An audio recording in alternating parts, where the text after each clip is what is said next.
Welcome back to the Beyond Solutions Boardroom, presented by Intelligent HQ and hosted in London at Group INSEEC. Today, we're meeting with Eric Van der Kleij, head of Level39 Investment Incubator in Canary Wharf.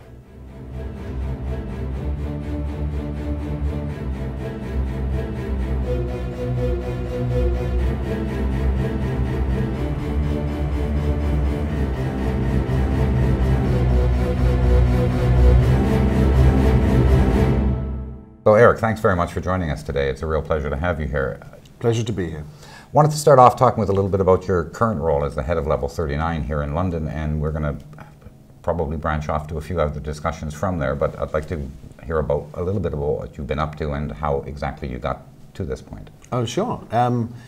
So we've launched Level39 8 weeks ago now, so it is in the beginning of March. It was the Europe's largest technology accelerator space for 3 particular types of business. One is fintech or financial technologies, the second one is retail technologies, and the third one is future cities technology. In the 8 weeks that we've been open, we've had 182 applications from companies who want to be based there, which is terrific actually, because it validates all of our thoughts about the incubators and accelerators. And the numbers start to make you understand that they're not just going for the view, which is spectacular. Apparently the view is not bad. Actually, it's interesting. I still take a photo at least once a week because there's so many different views. But that's also about the workplace. And so one of the things that an incubator can do is deliver an inspiring, accelerating workspace that makes you really feel you can achieve things. And being so high up certainly makes you feel that every day. So we're very pleased with the launch of Level39. And how and why we got there is that after doing the TechCity work for the UK government, the owners of Canary Wharf wanted to know whether the Canary Wharf area could have an even more powerful draw for tech companies. And so in a similar kind of way to the work that I did with the UK government, I delivered a strategy for Canary Wharf in tech, which is focused on those 3 themes that I mentioned, which is where Canary Wharf adds huge value to any company wanting to be there. So Eric, could you tell us a little bit more about your background as well? I'd like to know how you got to where you are today as the head of Level39, a little bit about how you ended up being selected in the first place for the TechCity investment organization, and just about you. Sure. So I consider myself a technology entrepreneur. Not a particularly good one, because my first 2 companies were complete failures. But so your average one then? Oh, yeah, I suppose, yeah, that's true. But my third company is a very successful business. So I started a tech company called Adeptra. It wasn't Adeptra when it started. It was called Real Call. And I invented something called web callback. Which is this, you type your name and number in a website, hit the button, and your phone rings and you're talking to the vendor, I guess. So I invented that many years because I was one of the early adopters of the internet. I was surfing the web and trying to buy flowers for my wife, but I didn't know whether I could deliver on a Sunday. They could deliver on a Sunday. So I thought, wouldn't it be cool if I could just type my number, hit the button, and I could talk to them and they could answer my question. And also, I didn't want to put my credit card on the internet. I was frightened of it being stolen at the time, so I could pay them by over the phone, traditional way. So that's what I did. I started that company called Real Call, and it was a business that I raised seed investment for from angel investors, and that's over 15 years ago now. And gradually grew the business, took some angel investors, took our first venture capital investors, but it was way too early. There were just not enough people using the internet at that time. And so it was a difficult situation because we had this technology, but it wasn't making money in what we thought people would pay for, which is this, click to call kind of thing. So we had to do a pivot. And this was a true pivot because you had to take the technology platform and try different things. So it had to be able to do like connect people and call people. And then I think what happened was that we received a call from a credit card company to say, is this really you, doing this transaction? And so I thought, oh, there's a different kind of alerting. We tried stock price alerting. We've tried different kind of alerting. And actually, we figured out that was probably one of the most valuable calls to make. So find out more, employed people from the credit card fraud business to understand how it all works, etc. And then transformed the business, went back and had to raise more money. Of course, I was quite punishing on equity because we kind of didn't get it right, needed more money, and raised a total of $40 million for that business. It had to be a lot because you have to build your own kit in data centers because you're processing and taking credit card transaction data. And a little bit different today. Yes, it may be a little bit different today, you're right, but still nonetheless the security issues, and that's so it's a fintech business. And what we learned in doing that fintech business, there are things like SAS 70 level 2 audits that you have to comply with and things like that. So it's not an easy industry to enter. But Adeptra became a very successful business and was sold 8 months ago for $115 million to a big US company, FICO. So that experience was a terrific one for me. Of course, I didn't quite end up with the kind of equity in that company as I should have done because it took too long, etc., and also because we had to raise more and more money. But the experience was incredibly valuable. It also shows another successful exit that people need to see as... Yes, of course, it's another validation that you know how to do that. But I have to be completely clear, the best thing that I can do is hire an awesome team because they did the real work. And also you learn so much from that.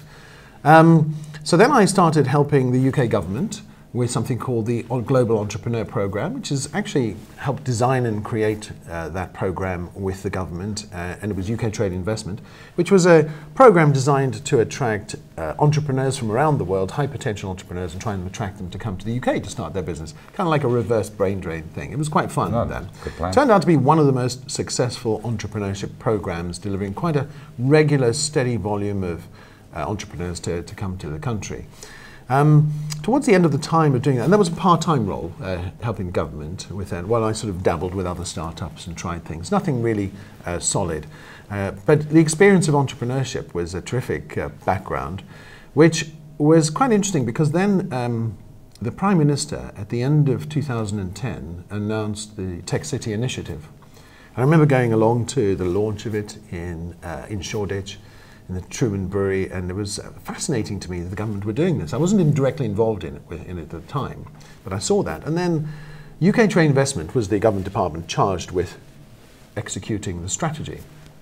And the senior directors there asked me after a while, they said, Eric, do you have some ideas? Do you want to give some input into the ideas? You've been an entrepreneur, can you help us understand how to take the advice from the entrepreneurs? What does the community need? So you're actually in the position that many of us armchair viewers are in, sitting there thinking, why don't they ask me? And they've actually asked you. And I said, of course I know what to do. Well, I have some good ideas. So I wrote a strategy document. Actually, I was so fascinated by this, I sort of wrote it overnight. And I didn't stop writing because it was really interesting to me what you could do and the potential for this country. And so I just wrote it through the night, finished it at 7 o'clock, fell asleep, sent it in to the directors. I woke up at midday to see lots of phone calls, you've got to come in and build on this. So that was the process of helping, that was the start of the process of designing the function. And within that strategy was the suggestion of the creation of the TechCity Investment Organization. I was then asked to present those ideas to Number 10. To the team at Number 10 that were looking for this. I think they found the ideas quite interesting, quite attractive, and decided to execute and get that TechCity Investment Organization started, put a team together to do that role. And so that's how I became I wasn't expecting to be appointed as the chief executive. I thought it was for me to create the strategy. But I think the practical experience of having actually built a startup from scratch here in London was terrific because all of the pain points that entrepreneurs are feeling, I absolutely know what that feels like. I was going to say, especially the pain, there's the feeling of having a successful startup and the feeling of having a couple of failures, understanding the difference between the two, understanding the requirement to pivot, which is one of the most critical things. That pivoting, whether it's your idea into a different application or your creativity into a different space. They're both pivots that really well, in some cases they can be a restart, but this is a genuine pivot. Pivot means, think about it, anchored in one spot in your technology. Can you adapt that to do something else that's more lucrative? But I take pivot as being that, but it's also, I've got this team that we're doing a whole bunch of stuff that is now useless. What else can I do with this team? That's true, team pivot. The pivot can it was go both. Exactly, it can work in different. Fabulous experience. And then the TechCity work was fantastic. I have to say, I loved doing that work. It was, you felt incredibly inspired. You felt you could be effective and genuinely make a difference. And when I look back at the numbers of businesses that are now thriving in the area, I'm very encouraged by that. I think that the TechCity investment organization played a small part in amplifying, shining a light on them, and attracting international investors to come and to London, and certainly in helping land some large companies.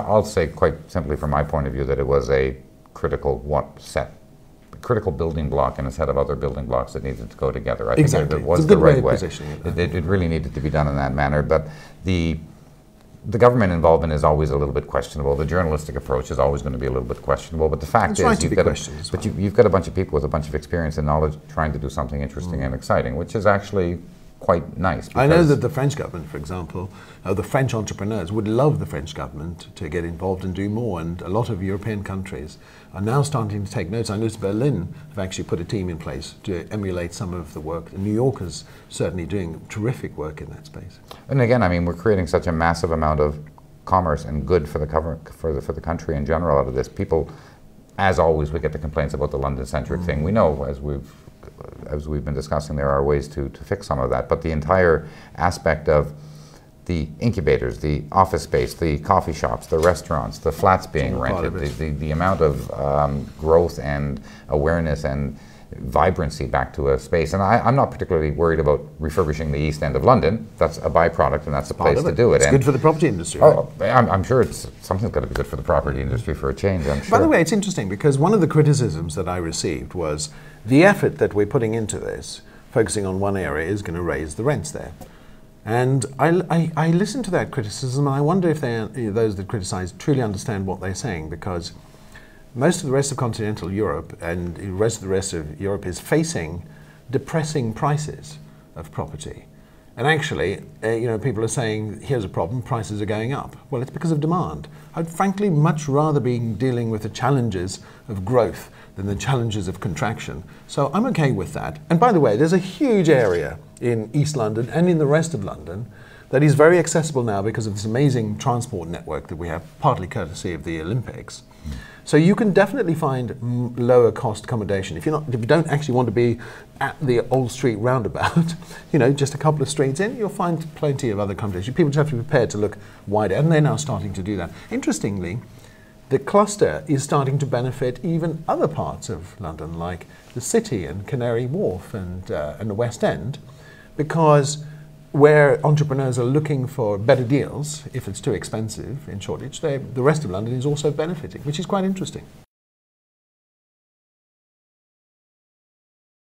No, there's nothing but positive out of this because it's making employment and it's raising an awareness. I mean, saying tech sector is the future is a pretty simple thing to say, and we've been saying that for an awful lot of years. We're at a point now, though, and I've said it before in front of these cameras, social, cloud, big data, and massive amounts of telecommunications and computing capability, we can start to realize some of the promise of the technology that until now it's been as big a barrier as it has been a barrier remover, and now it's a little different. It's a fascinating industry, though, don't you think? Because I can only think of one other industry that has the same dynamics, which is for relatively small amounts of capital, you can achieve super growth and create a lot of prosperity.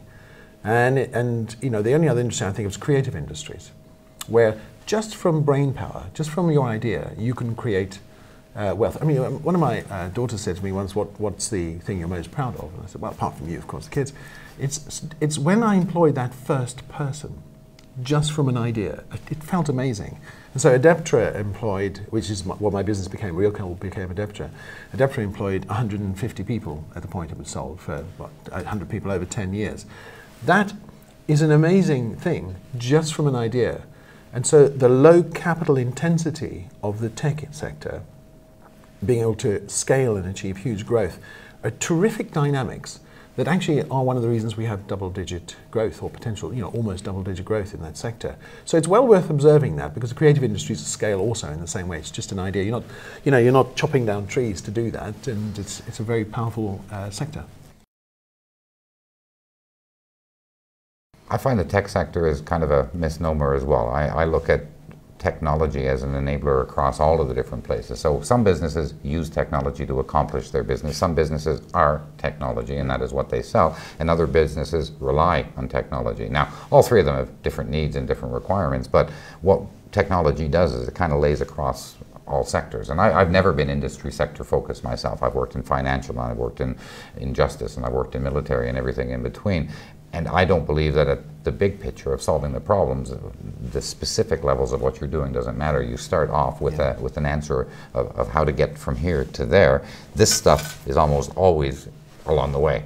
However, it's going to be done, and it's just really a matter of applying the technology in the right way. A lot of it is the excitement and the energy and the innovation that we get in the tech center is highly infectious. The amount of positive feedback that I get when I'm involved in that space. Now, I say involved, but I'm kind of on the periphery, and But it is inspiring, isn't it? Oh, it's entirely inspiring. And I think that's the key, because unlike many other sectors, you do feel inspired when you work in the tech sector, because it is possible, especially with agile development capabilities and tools, to achieve extraordinary things with relatively modest resources.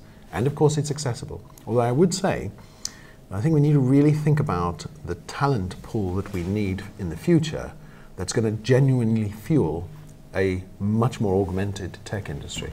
So education and the total transformation of education to completely come up to speed to the needs of the future is going to be a vital success factor going forward. Well, and the breadth of what they need to be able to study, because sometimes that's programming, sometimes that's business running, sometimes that's data analysis to get into what the math can start to do to extract value from the numbers.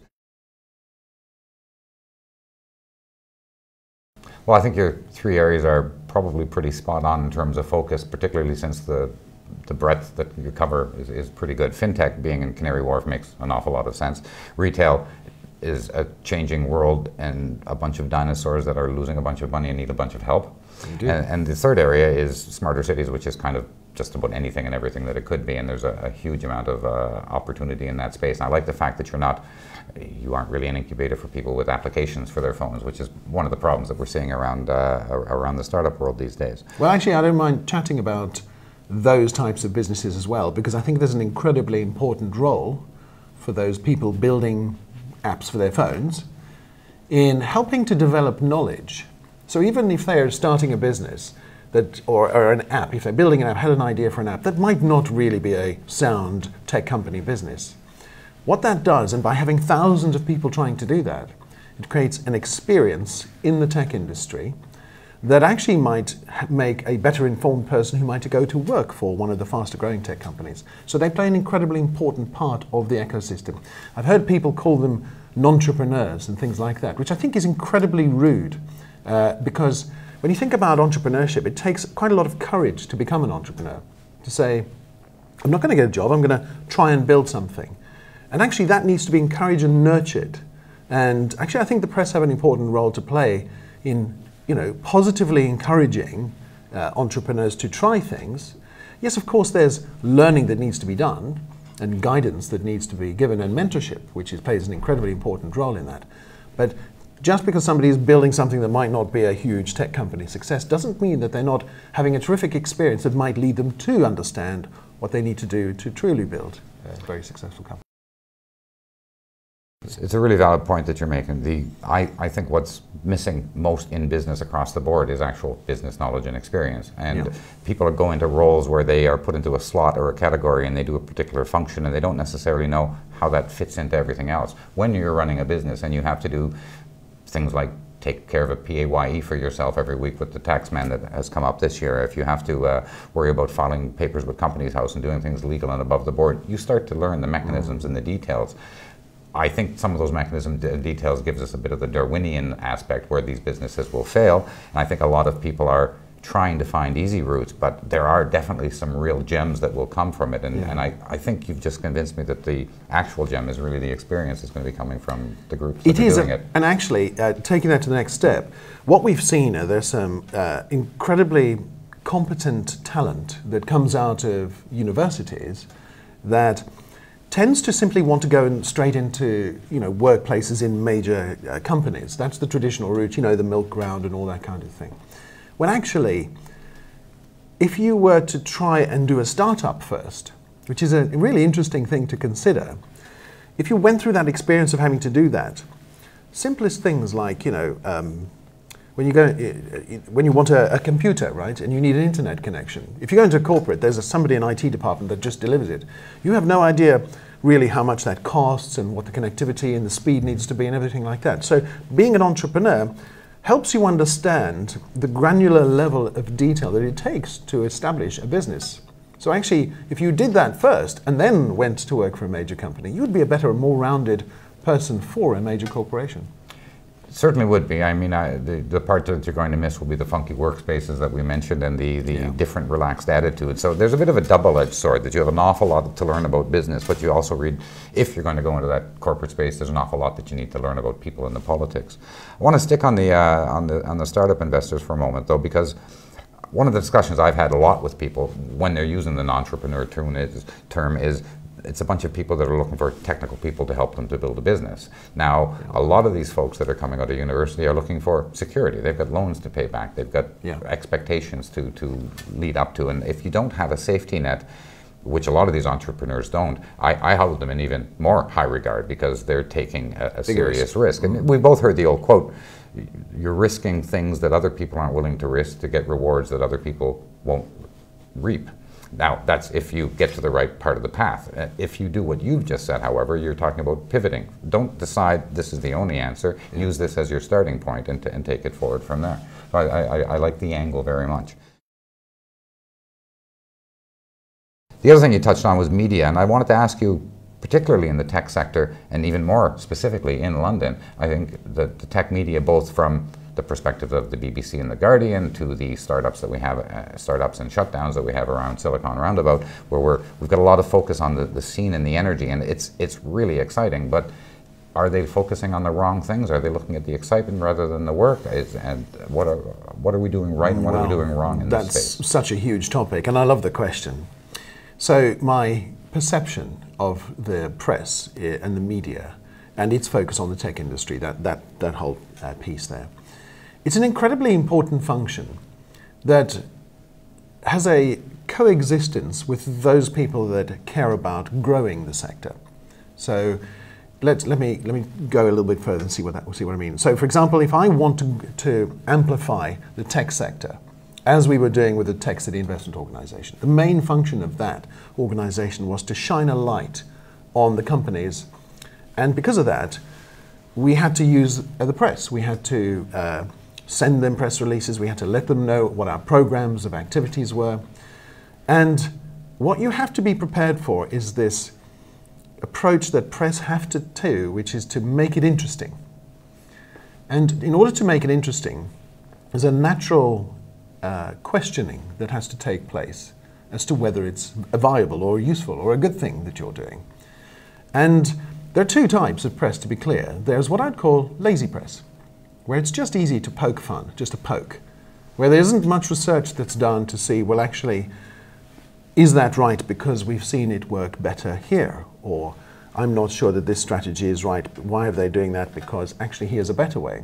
So I'm very happy to embrace, if you like, press comments that question and scrutinize strategies like that, where there is thought and research that goes into the suggestion for a constructive alternative. And then, of course, we can respond. So you're talking knowledge as opposed to opinions. Quite right.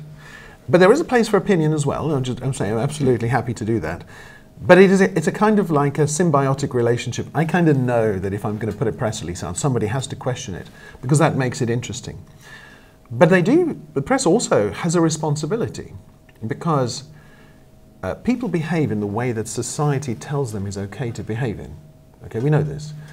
And for example, in the first year that Dragon's Den was shown on television in the United Kingdom, new company registrations went up by something like 23%. It was amazing. Okay? Stunning. If the government was to try and put a program in place to do the same thing, you couldn't fund that. It would almost be impossible to achieve.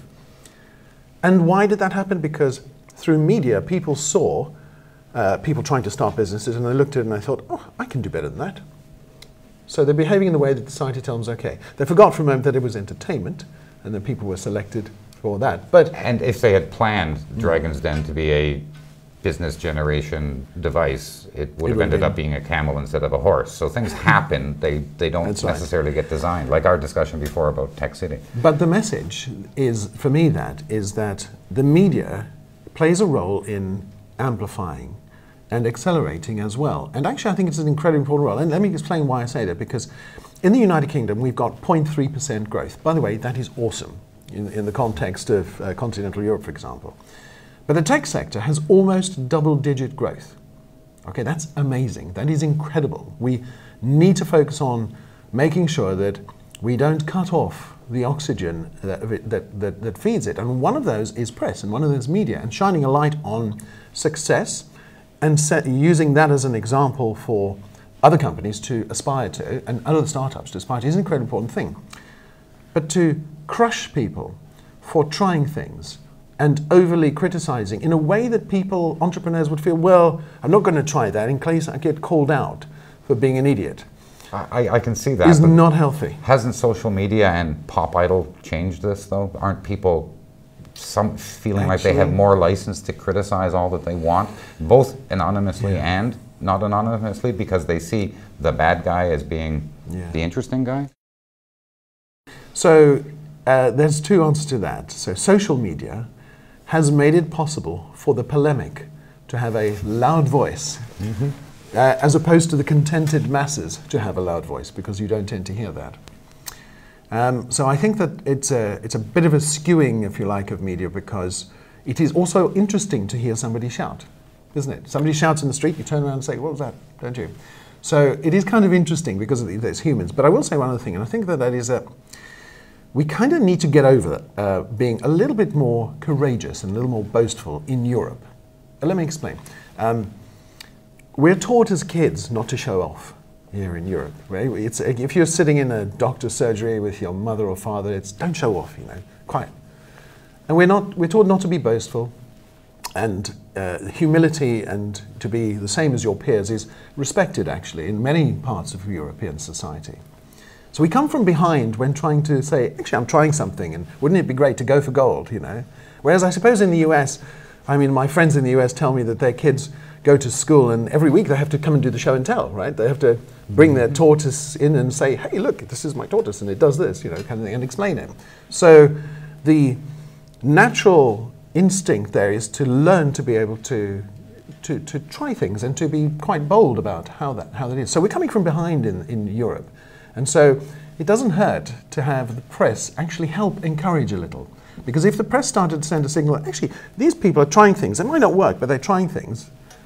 That might encourage more. It'll certainly spur more attention and excitement. I'm going to focus away from Europe a little bit more specifically to the UK, because I think that we have a problem here, typically, that we aren't doing exactly what you said. We aren't showing off. We need to show off. We need to stand up, and there's an awful lot more about our culture and our community that we have great strengths that we don't even realize. We're going to touch a little bit on immigration and this sort of thing, which brings the people in. I think of it in a slightly different way, coming from Canada and having worked across a bunch of different cultures, that part of what you need to get noticed is you need to show off, but the British culture needs you to pull back a little bit so that you don't look like you're somebody who's showing off. That's right. Now, if you walk into a shop in America, 4 people are going to start helping you right away. 2 of them to make sure you're not stealing something, and 2 of them to help you. Here, you walk into a shop and there might be a CCTV to stop you possibly from stealing, but you don't find help. We just do things differently. What we need to do is leverage our strengths and take advantage of it. And if part of our strength is our subtle nature and our lack of conceit on one level of presentation, then rather than try to change an entire culture, which hasn't happened all that much, let's try to leverage that to our advantage. We get a little bit more of the sneak attacks, and we come in a little bit more behind the scenes when people aren't expecting something. If you compare iZettle here in the UK and in Europe, coming from Sweden originally, I think, along with Square, it's coming up an awful lot more quietly, but it suddenly has more capabilities than Square, and it's going to potentially take over. So a little bit of stealth sometimes takes advantage of our culture and allows us to fit in the way that our people are comfortable with fitting in, because I think changing them is difficult. I quite like your example of iZettle, though, by the way, because that's a terrific example of how extraordinary capability helped in its launch year, I believe, in Sweden, to increase the number of POS terminals by something like 20%, just virally. But in another incredible fact, it actually augmented the number of POS terminals. So it's a whole new additional market that it was able to produce. Now, as they start to become more successful and go international, they've solved all the technical issues that are complex. And all of the banking issues and the relationship issues. So it's a terrific example of the competence, the technical competence that is possible here, but actually using the media to help accelerate companies like that to be able to become world leaders is an incredibly powerful and important strength that the entrepreneurs and companies need to know how to leverage. And we've seen INSEEC start to really do that. But it does take us to be a little bit more boastful. And of course, the nature of the UK, UK society is not to be so boastful. So there's a balance that has to be achieved there.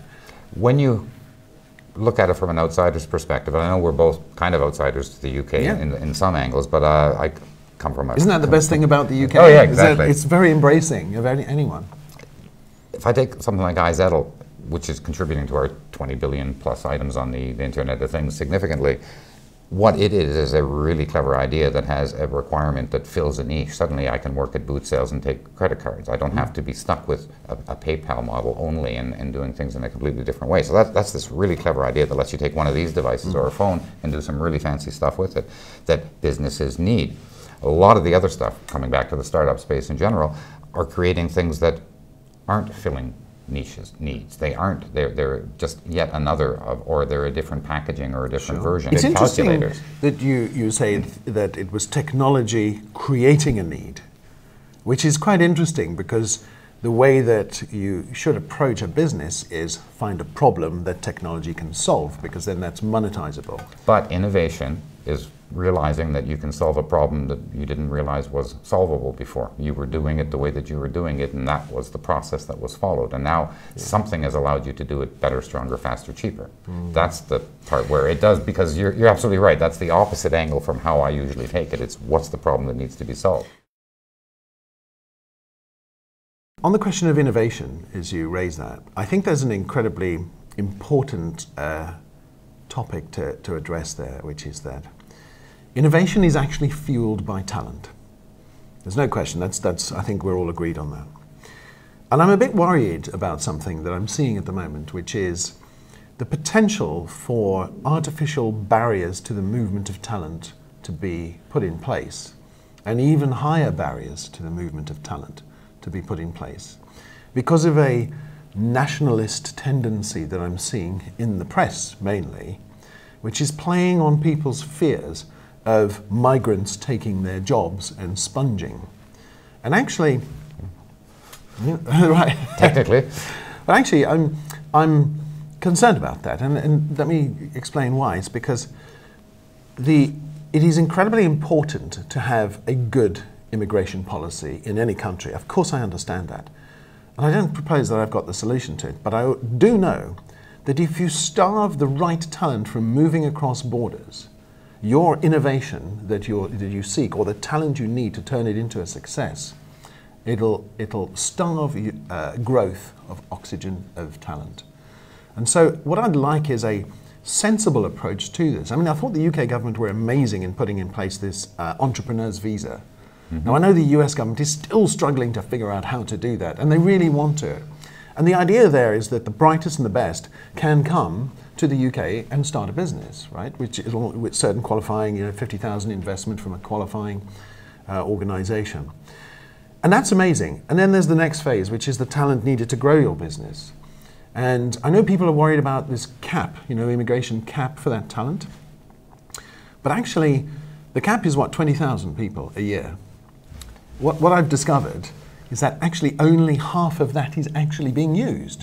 This is an amazing statistic. So people worrying about the immigration cap is terrible and should be lowered. It's actually half's being used.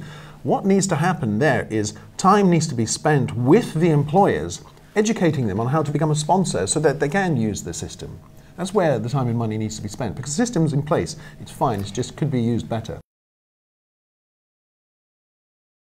I think that comes back to the old version of how we think about things. This is a much higher barrier to hiring somebody than it is to finding somebody locally, so they tend to try to look where they are. We've got the EU here in the UK, which is certainly opens our borders massively in terms of not having as much of an issue.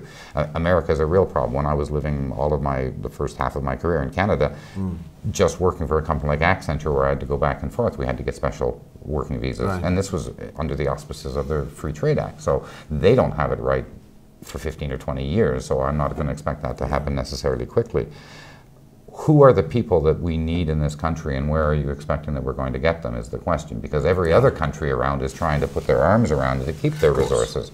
And I remember in the 80s, we had a massive influx in Canada in the early 80s of all the IT talent from the Brits. Most of the people that I learned from in 82, 83, 84 were British IT people that en masse left. And in the 1980s, I'm assuming it wasn't religious persecution, like it might have been a couple of hundred years earlier. It was simply the grass was greener on the other side. So is our grass green enough to attract those people? Are we too expensive? I know we're in shortage where it's a little cheaper than other parts of London, but that's kind of past tense now, because that's no longer the case, because the demand is there. You're in an area that's not particularly cheap either, but nowhere within 20 miles of you is necessarily cheap, and if you want to be in this system. But we've also got this community to attract people. We've got a community that's spawning little connections into all of the other tech sectors as well. Where are we going to get the resources that you're asking for? Great questions. Lots of topics to cover there, including the price of property. Love to chat about that. But let's deal with where the talent's going to come from and what type of talent. So we're incredibly lucky because in the UK, we are in an incredibly fortunate position of being able to attract talent from anywhere in Europe. So let's say computer science graduates. Anywhere in Europe can cross borders and you know, anywhere where there's no restrictions can do that and come. And that's incredibly powerful. And it means that there is a richness of diversity of opportunity for us to be able to bring in that type of talent. By the way, it's another thing to bear in mind is I also believe that if you're educated in a different societal system, a different language, different country, but still do something like computer science, and you create a team of, say, engineers that are different cultures, they are more effective than same culture. And so that's an asset for the UK to be able to do that, and so we shouldn't stop that. But you also have the opportunity to, if you're thinking a little audaciously, to think about countries that are producing millions of engineers. So places like China. It would be interesting for us to see whether it would be possible to harness some of that. I mean, I know that's a little controversial and a little audacious, but certainly worth exploring if there's a gap. So not strictly in a long-distance outsourcing type of a relationship, because cloud technology, everything allows us to do that. The distance work. So immigration is, maybe we've got taxation issues as well that need to be dealt with, and I think all of these companies need support to understand it better. But yeah, you've picked on the great talent pools, but... And maybe India is another source of great talent that we can unlock a little bit to see if getting some of the brightest and the best to come and support our high growth businesses. Maybe that's a place to find the talent.